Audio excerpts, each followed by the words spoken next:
Hello friends, स्वागत है आपका मेरे यूट्यूब चैनल मार्केट ज्ञान में। आज के इस वीडियो में बात करने वाले हैं यस बैंक के बारे में।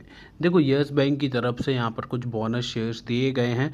किसको ये ऑफ़र करे गए हैं, किस प्राइस में ऑफ़र गए हैं, क्या कुछ पूरा सिनेरियो है जो कि मैं आपके सामने इस वीडियो में रखने वाला हूँ। साथ के साथ यहाँ पर अगर आप देखोगे तो ओवरऑल यहाँ पर एक अपडेट निकल कर आ रही है, और ये अपडेट जो है वो यस बैंक के ओवरऑल फाइनेंशियल स्ट्रक्चर से भी रिलेटेड है। तो वो मैं आपके साथ इस वीडियो में शेयर करूंगा, और फिर हम यहाँ पर जानेंगे कि आखिर यहाँ से जो यस बैंक का शेयर का प्राइस है वो किस डायरेक्शन में मूव करते हुए नज़र आ रहा है। क्योंकि बजट Q3 अब सब कुछ ओवर हो चुका है, लेकिन फिर भी जो मोमेंटम एक्सपेक्ट किया जा रहा था वो अभी तक इसमें देखने को नहीं मिला है। तो उस वीडियो को आप एंड तक देखिए, आपको सारी चीज़ें अच्छे से समझ में आ जाएगी।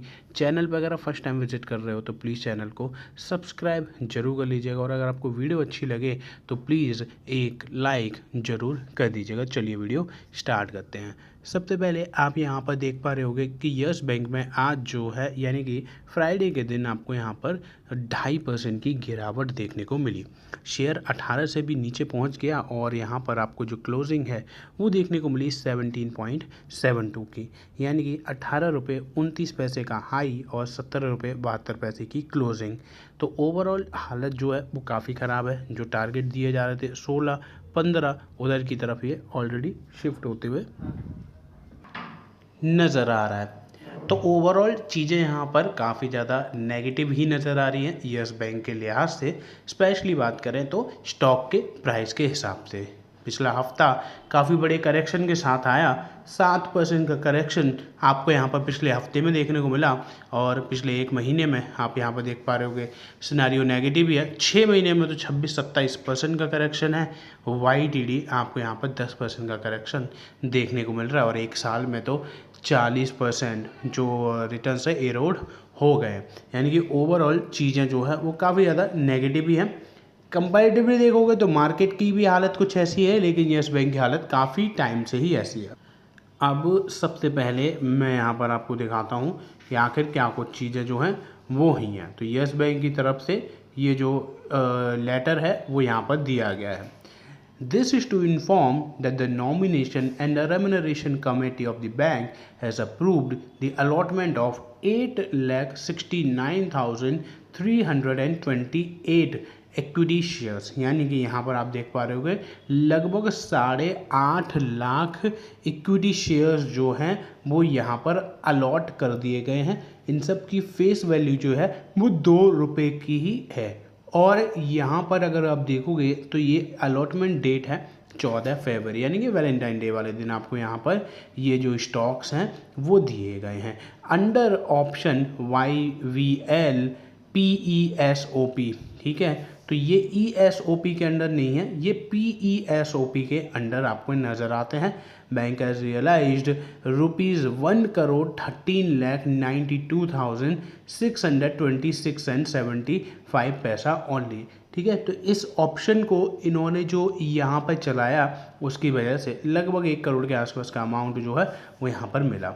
Consequent to the allotment, the paid up share capital of the bank stand increased from, जो आप यहाँ पर देख पा रहे हो, तो पेड अप कैपिटल जो कंपनी की है वो इंक्रीज हो गई है।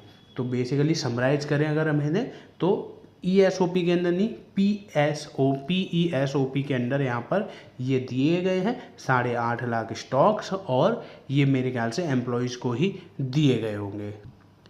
कल मैंने आपके सामने एक रिपोर्ट रखी थी जो कि देखने में तो उतनी ज़्यादा आपको नहीं लगेगी, लेकिन इसका इम्पैक्ट काफ़ी बड़ा है, और ये हमें ये भी दिखाती है कि ओवरऑल आज के टाइम पे जो बैंकिंग सिस्टम है वो कैसा चल रहा है। Unpaid salaries, defaulted dues, how cash crunch at the AGS hit banks ATM, यानी कि AGS में यहाँ पर एक बड़ा डिफ़ॉल्ट हो गया, या फिर आप उसको बोलते हो फ्रॉड हो गया, जिसकी वजह से अब काफ़ी ज़्यादा कैश क्रंचेस, यानी कि कंपनी के पास पैसा नहीं है किसी भी चीज़ के लिए। और अब क्या हो रहा है कि सैलरीज भी नहीं दिए जा रही है कंपनीज़ को अपने एम्प्लॉय के लिए, और बाकी सारी चीज़ों में भी उन्होंने पेमेंट नहीं दिया है। अब इसी वजह से ये जो कंपनी थी वो जो ATM मशीन जिसको आप बोलते हो कैश डिस्पेंसर, ठीक है, तो वो लगाती थी। अब उसकी वजह से क्या हो रहा है कि बहुत सारे बैंक्स जैसे कि ICICI bank, axis bank, yes bank, ये कुछ ऐसे बैंक्स हैं जो इस पर्टिकुलर कंपनी की तरफ से इनकी ATM मशीन की फैसिलिटीज़ को यूज़ करते थे।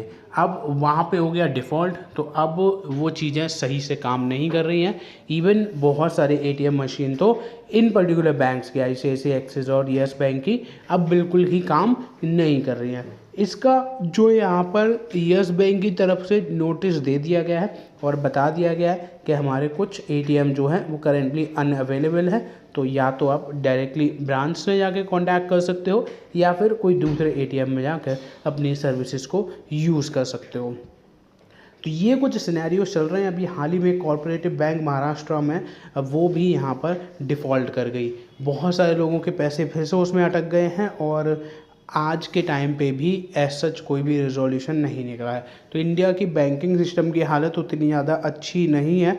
वो बात अलग है कि RBI की तरफ से बहुत सारे स्टेप्स ऐसे लिए गए हैं जिसकी वजह से अगर आप यहाँ पर देखते हो तो चीज़ें जो हैं पहले के कंपैरिजन में बेटर हुई हैं, लेकिन हाँ अभी भी बहुत सारी चीज़ें होनी बाकी हैं। अब ये जो मैंने आपको बताया ना, जैसे मैंने आपको बताया कि देखने में तो बहुत छोटी सी रिपोर्ट लग रही होगी और बहुत सारे लोग तो मेरे ख्याल से इस वीडियो को आते ही छोड़ कर चले भी गए होंगे कि ये तो फालतू की बकवास है। ये चीज़ पढ़ोगे तो आपको सारी चीज़ें समझ में आएगी।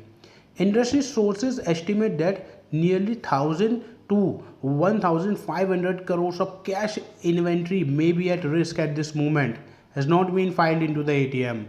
ये आप देख पा रहे हो लगभग 1000 से 1500 करोड़ की कैश इन्वेंट्री इस टाइम पर रिस्क पर है, जिस वजह से ये जो सिनारियोज हो रहे हैं तो ये बहुत बड़ी न्यूज़ बन जाती है। This claim has not been independently verified by the money control. ठीक है, तो ये ही नहीं है कि केवल मनी कंट्रोल नहीं, बाकी और भी आपको जो रिपोर्ट्स हैं वो देखने को मिल जाएगी। अब मैं आपको यहाँ पर एक बारी जो इसका लेटेस्ट शेयर होल्डिंग पैटर्न है वो भी दिखा देता हूँ।